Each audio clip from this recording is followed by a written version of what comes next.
반갑습니다. 존경하는 계양 구민 여러분, 그리고 사랑하는 당원 동지 여러분, 인사드리겠습니다. 더불어민주당 계양을 보궐국회의원 선거 후보 이재명입니다.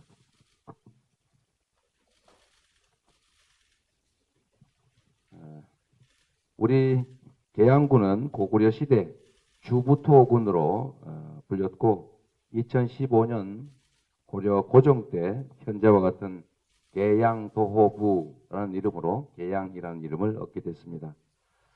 800년 역사의 계양, 이젠 대전환과 대도약이 필요한 때입니다.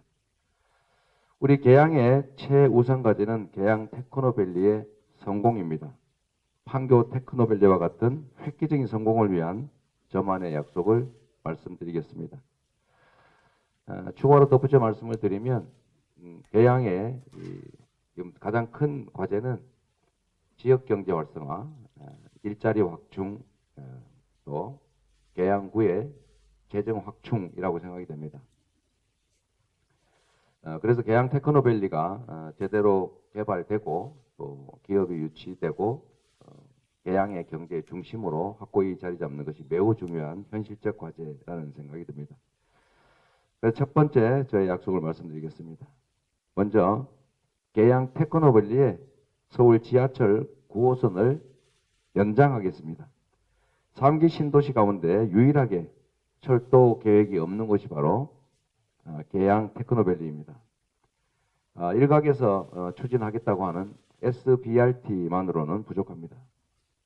GTX-D 노선은 계양 테크노밸리 지하 구간을 통과할 뿐이고 정차할 수 있는 역사는 없습니다.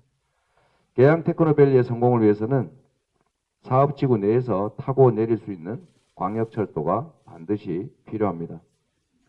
계양 테크노밸리 중심부에서 서울 9호선 종점인 개화역 인근 차량기지까지는 약 5km 정도밖에 떨어져 있지 않습니다.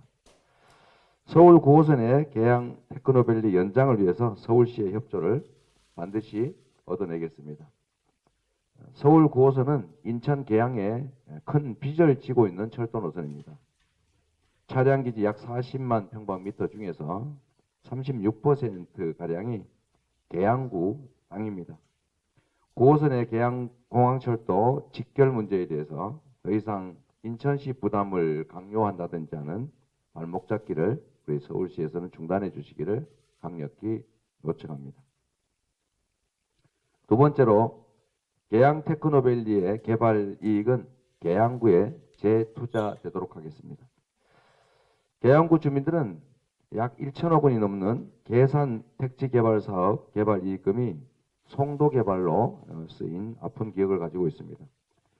계양 테크노밸리의 개발 이익과 관련해서 사업 시행자인 LH와 인천도시공사가 개발 이익 정산 시스템을 투명하게 공개하도록 하겠습니다. 개발 이익금은 원칙적으로 계양구에 재투자되어야 합니다.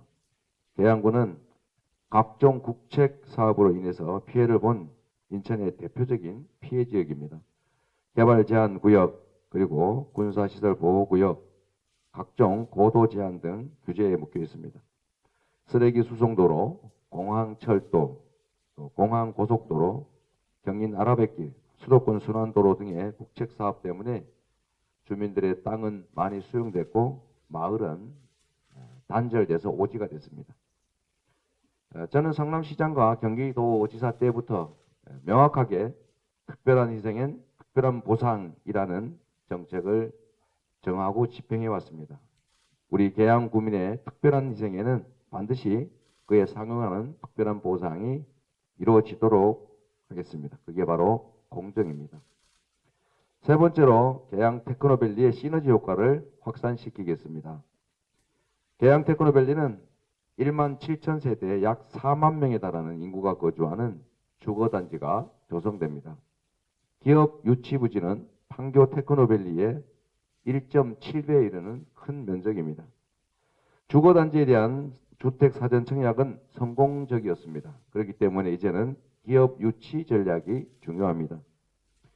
경기 판교와 서울 마곡보다 훨씬 저렴한 조성 원가 때문에 최첨단 기업과 앵커 대기업 유치가 용이합니다.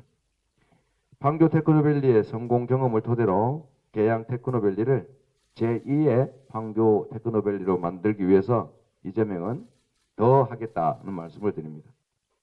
계양 테크노밸리의 기반 시설이 동양동, 영방동 주민들에게도 혜택이 갈 수 있도록 이재명표 개발 계획을 추가하겠습니다. 계양을 제2의 판교로 확실히 성공시키겠습니다. 계양 테크노밸리의 공원 녹지 면적은 서울 여의도 공원의 4배에 해당됩니다. 학교 설립 계획도 초등학교 4개, 중학교 2개, 고등학교 1개가 들어설 예정입니다. 학교와 문화시설이 부족한 동양동 같은 우리 주변의 계양구 주민들께 큰 기회가 될 것입니다. 계양 테크노밸리와 경인 아라뱃길이 연계된 개발 계획도 추가해서 마련하겠습니다. 계양 테크노밸리와 김포공항 경계 지점인 상야동, 하야동, 평동, 이른바 상야지구의 상야 커널시티 계획이 검토된 적이 있습니다. 경인 아라뱃길 추진에 따른 친수도시 조성에 대한 기대감이 높았지만 여전히 주민들의 소외감도 큽니다. 이 지역은 계양구와 김포, 서울 강서간 경계 지점으로 그간 인천시 그리고 계양구 행정의 사각지대였습니다. 이 점이 확실히 챙기겠다는 말씀을 드립니다. 저의 모든 경험을 쏟아 넣겠습니다. 성남시를 8년 만에 그리고 경기도를 3년 만에 주민이 가장 만족하는 도시, 대한민국 최고 수준의 도시로 만들었던 것처럼 경험과 실력으로 계양을 확실하게 바꾸겠습니다. 계양 테크노밸리에 광역 소각장 계획은 없습니다. 그리고 확실하게 이재명도 그런 계획을 하지 않겠다, 하도록 허용하지 않겠다, 이 말씀 드립니다. 그런데 소각장 저지 운운하는 분들이 계신데 이거는 계양 시민들을 모독하는 행위다, 이렇게 생각이 됩니다. 존경하는 계양 구민 여러분, 저 이재명이 계양 성장의 심장이 다시 박동하도록 뛰도록 하겠습니다. 약속은 누구나 하지만 실천은 아무나 하는 것이 아닙니다. 중요한 것은 누가 실천할 수 있는 의지, 거기에 대해서 실천할 수 있는 실력이 있느냐, 그리고 그 실력이 말이 아니라 과거의 실적으로 증명될 수 있느냐일 것입니다. 기업의 CEO를 뽑을 때도 계획서만이 아니라 그가 만들어낸 경영 실적을 매우 중시하고 실적으로 실력이 증명됐을 때 CEO로 선발합니다. 실력과 성과를 증명한 저 이재명이 반드시 말씀드린 것들을 해내겠다, 이 말씀드립니다. 우리 계양에는 큰 일꾼이 필요합니다. 우리 계양에는 유능한 일꾼이 필요합니다. 우리 계양에는 유능함이 과거의 실적으로 증명된 일꾼이 필요합니다. 지역과 국가 발전을 위해서 유능한 큰 일꾼으로서 저 이재명이 최선을 다해서 눈에 보이는 성과를 빠른 시간 내에 만들어내겠다는 말씀으로 기자회견을 마칩니다. 고맙습니다. 열심히 하겠습니다. 네, 오늘 아침에 어디 라디오 방송에서 똑같은 질문이 있었는데요. 잘 비교해 보시면 전화 면접 조사와 ALS 조사의 차이다. 실제로 변화는 거의 없는 것 같습니다. 다만 저희는 전체적으로 이제 취임 컨벤션 효과, 그리고 이제 한미 정상회담 효과 이런 것 때문에 정당 지지율이 벌어지고 있어서 약간 우려를 하지만 다시 또 저는 회복될 것이다. 전부는 아니겠지만 다시 이제 또 그 격차는 좀 줄어들지 않을까, 그런 기대를 하고 있습니다. 추가해서 말씀드리면 한명숙, 오세훈 그 지방선거, 서울지방선거 때 오세훈 후보가 18% 앞선다고 하죠. 일관되게 여론조사 결과가 나왔는데 최종 개표 결과는 한총리 후보의 0.6% 초박빙 석패였죠. 이 지지율 격차가 많이 난다라고 하니까 많은 분들이 포기해버렸는데 그 후에 종로구 보궐선거에서는 오히려 그 반대 현상이 현실화됐죠. 오세훈 후보가 10% 이상 앞섰다고 했는데 결과는 정세균 후보의 약 14% 정도 압승이었다. 이번 지방선거도 투표율이 대선에는 현저하게 미달할 것이기 때문에 결국